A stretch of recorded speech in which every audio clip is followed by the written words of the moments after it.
Well, welcome back to another episode of Dean's Allotment. Just a little update on what I've been doing. Well, as you can see, I planted some autumn sown peas. They're just starting to all come through the ground now. They all seem to be coming through quite well and get a bit of growth on before the harsh winter starts to come.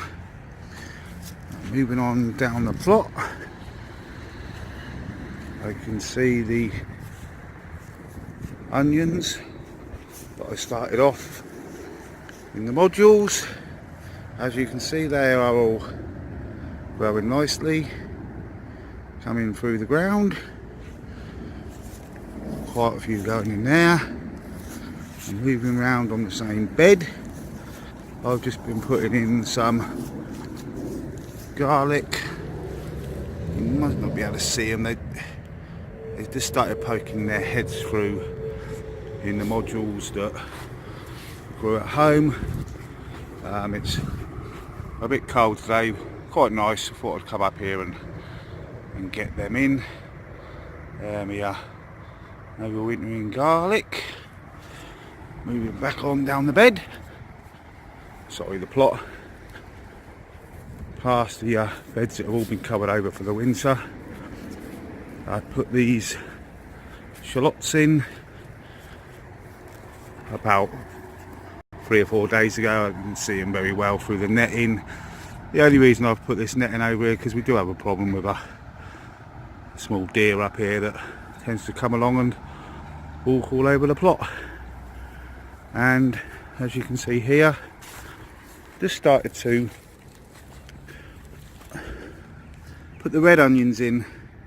Again, started off in module trays. Just started to plant them into the bed. As I said, these will overwinter over the winter months.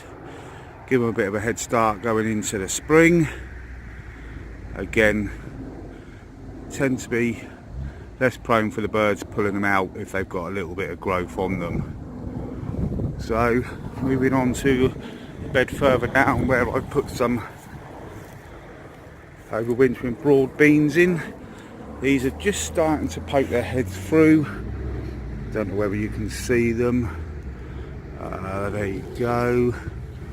Just starting to come through now. There's one there. Just starting to poke his head through, and they're gradually starting to come through. Give it about a couple of weeks and they'll be a couple of inches high, and again that will give us a head start going into the spring next year. I'll have a quick walk down. Not out a lot really going on at the moment. Tidied up the fruit bed.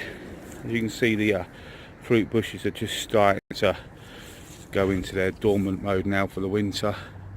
I'll leave them alone. I only put them in last November. I won't touch them. Hopefully I'll get some fruit off them. And then the strawberries, they seem to be all right. Got quite a few runners off them. Started off with 6 plants and got quite a few more. So yes, still get a little bit of thing going on until everything starts to slow down for the winter. Right, come over onto the new plot that I've acquired. Doing a bit of work on this, bit at a time. As you can see, still needs quite a bit of work doing to it, but I've made a start. As you can see as I walk over, I've actually dug quite a bit of the plot now. Just covering it over, just trying to keep any of the weeds to the can down, but they won't get much growth now with the winter months coming. So I have made quite a big start on this. Probably dug about a quarter of it now. We'll be putting some raspberries in the bottom end of this bed. Give them a go, just waiting for them to come from the supplier. As I said, not really a lot going on here. An old overturned tub of some kind there. I'll probably use that for growing some carrots and that in back in the summer next year. So yeah, as you can see, it's it's a bit sparse at the moment. What I have got at the end of the plot, which is quite unusual, I've actually acquired a mulberry tree. Actually got a sign on it to say not to take it down. When I took the plot over, it did just have some fruit on it, but I've never had a mulberry, so I don't really know what to make of it. But yeah, I've acquired a mulberry tree. Anyway, that's all that's been going on. Catch up with me next time. Feel free to subscribe. Thanks. Bye.